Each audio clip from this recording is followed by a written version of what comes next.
는 A씨, 그런데 돌연 사망하는 사건이 발생했습니다. 어떻게 대체 이런 일이 일어났는지 확인해 보시죠. 네, 송호섭 기자가 전하겠습니다. 이 사건 제가 해결하도록 하겠습니다. 바로 그 죽음의 원인은 감기가 아닌 다른 질병 때문입니다. 감기에는 통상적으로 여러 가지 증상이 있는데요. 열, 기침, 콧물, 가래, 근육통 등등. 그런데 이런 증상은 감기 걸렸을 때만 나타나는 증상이 아닙니다. 감기와 증상이 비슷해서 감기로 오인하고 넘긴다면 A씨와 같은 상황이 생길 수 있는 거죠. 근데 보통 우리가 감기 증상은 다 알고 있는데 오인할 만한 증상은 어떤 증상을 말씀하시는 거죠?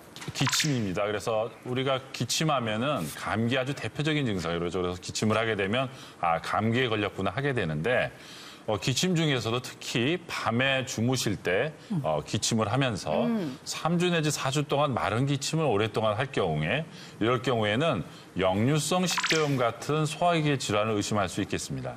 대개 이제 역류성 식도염이라는 것은 보통 음식이 입을 통해서 식도를 통해서 위로 내려가고 다시 역류하지 말라고 식도와 위 사이에 항문에 관략근처럼 관략근이 있는데 이런 것이 약해져서 위산이라든지 산이 섞인 음식물이 다시 역류를 해서 식도에 염증을 일으키 역류성 식도염입니다. 이런 것들이 이제 증상을 나타내게 되는데 그래서 목이 쉰다든지 쓴물이 올라오면서 만성적으로 3, 4주 이상 기침을 하게 되면 우리가 역류성 식도염을 의심해 볼 필요가 있습니다. 아니 제가 올해 초에 건강검진 하잖아요.